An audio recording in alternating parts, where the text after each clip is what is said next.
কিন্তু আমাদের আর একটা বছর ক্লাস 12 এই দিনগুলো চলে গেলে আমরা গ্র্যাজুয়েশনে গিয়ে যখন আমরা ভর্তি হবো কোনো কিছু ডিপার্টমেন্টে, সবার একটা কিন্তু আশা আছে, হয় ভালো কলেজে পড়বো, হয় ভালো একটা জায়গায় যাব।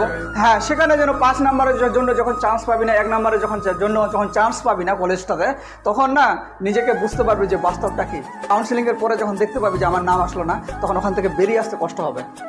তার জন্য আমরা শুরুতেই ভাবি যে আমাদের পড়তে হবে। আমি এখনও বলছি প্রত্যেকটা ছেলে মেয়েদের, এই জীবনের লড়াইটা তোমাদের নিজের লড়াই।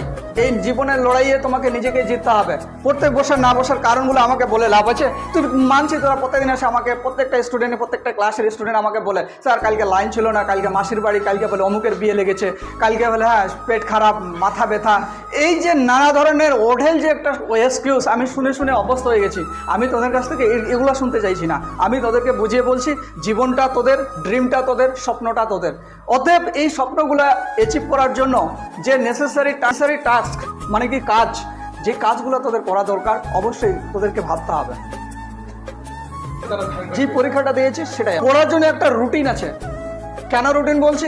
ধারাবাহিকতা যদি না বজায় রাখিস, আমি প্রত্যেকটা ভিডিও বলছি, ধারাবাহিকতা যদি না বজায় রাখিস যে কোনো কাজের প্রতি, আর যেই কাজটা করার জন্য যতটুকু সময় দরকার ঠিক ওই সময়টা না দিলে ওই কাজটা ভালোভাবে হয় না। হবে? আমরা ভাত খেতে যাচ্ছি, নর্মাল উদাহরণ, আমরা ভাতটা খাওয়ার পরে যতক্ষণ পর্যন্ত গিলার মতো উপযুক্ত না হচ্ছে ততক্ষণ পর্যন্ত আমরা গিলি ভাতটা? গিলি না। কিন্তু আর গিলতে গেলে কি হবে?